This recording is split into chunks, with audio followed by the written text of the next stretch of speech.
Zdravím vás všetkých, už to začína znova a zás, ako každý rok, keď prichádza jeseň a zima. No, a rád by som sa vyjadril ku tomu očkovaniu. Tak asi začneme takto. Nikoho nenútim a neodrádzam. To chce, nech sa ide, to nechce, nech sa nejde. Ale poviem si svoj názor. A za tým názorom si stojím a budem stáť furt. Takže začneme asi takto.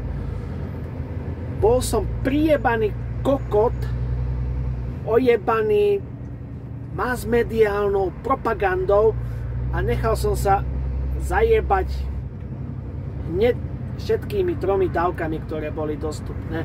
Na 4, na 5, na 6, na 7, tu nech si pojebu. Poviem to úprimne na rovinu, nech si ju napichá minister VHO a neviem kto všetko, kera piča materina. Nech si to napichajú do prdele všetko. AstraZeneca, Pfizer a neviem aké, ten ruský pičus, neviem jak sa už volal, čo ma to už dovlekol z Ruska. Nech si to všetci strčia kam hrubým koncom do prdele a rovno nech si to tam aj pichnú.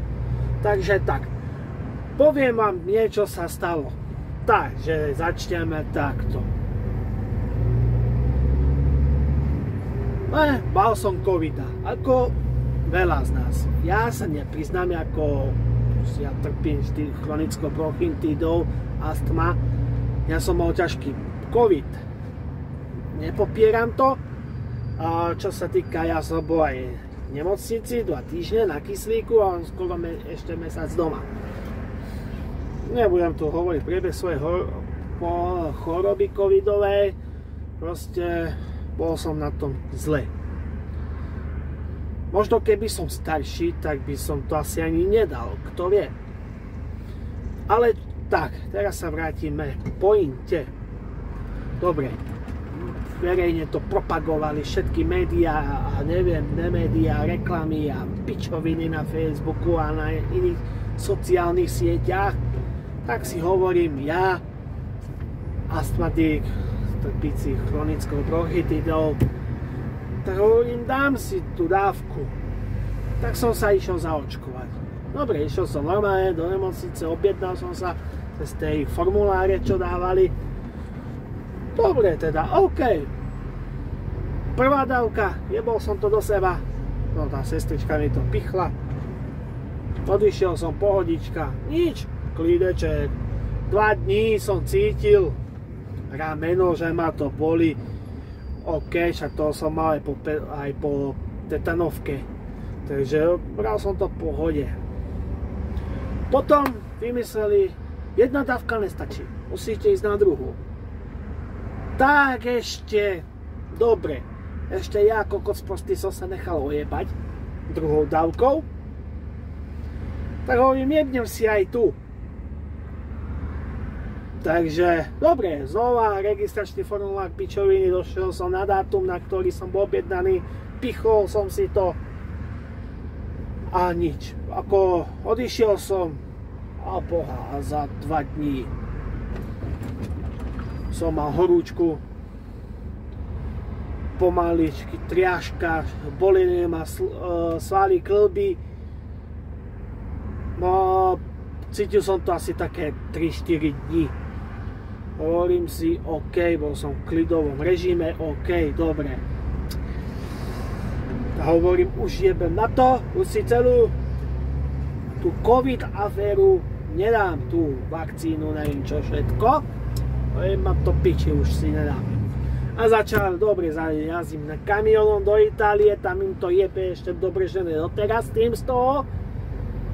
A všade som mal problémy, treba si dať 3. dávku, musíš mať to tamto problémy, ísť do firmy, z firmy a si hovorím, do piči čo, dám výpoveď a skončím, ale potom kde si nájdem prácu.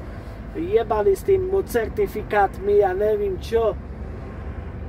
Musel si mať certifikát o očkovaní a neviem dobre, že ne v arabčine, ty kokos, v každom jazyku pomaly.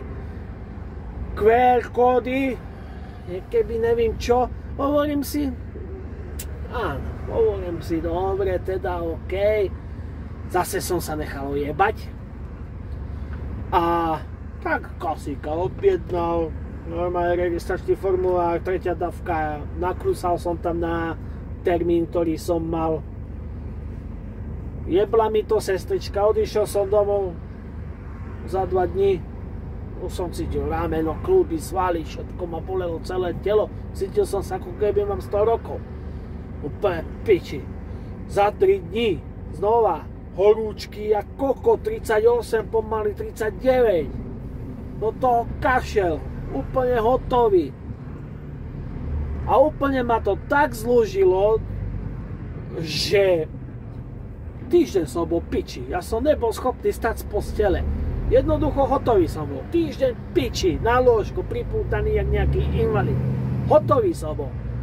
Horúčky, zimnica, triaška proste, nechuť do jedla, to nevadí, aspoň som schudol, ale hotový, piči.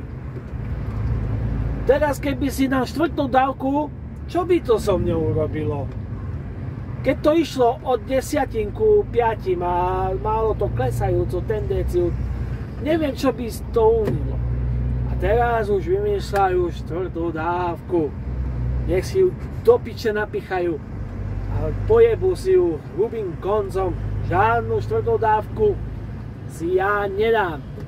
Hovorím, ja, kto chce, nech si dá aj 10. Nikoho nenútim. Ani neodrádzam. A mám taký pocit, že s tými priebanými vakcínami, skurvenými, mám normálne zdravotné komplikácie, lebo ja nie som chorý. A nie, že by to bolo nejaký zázrak, odtedy som nemal rýmu. To je pravda. Ja rýmu nemám. Od 3. očkovania rýmu, prechladnutia nemám. Nie je takto. Dobre jeden deň a druhý deň som piči. Normálne na lôžko pripútaný. Minule ma to chytilo v kamióne, no ale nejak som to vždycky dotiahol. Hej. A hovorím, ja som to je nejaká zázračná látka, lebo ja neviem byť prechladnutý, neviem mať soplík, neviem bolieť nejak škrábať krku, ako vie, tie začiatky prechladnutia proste. Ja to nemám. Jeden deň mi je dobre a druhý deň hotovo, na lôžko, rovno pripútaný. Takže asi toľko ku tomu a poviem vám takto, jebať vám celé vakcíny a strčte si do prdele a majte pekný deň.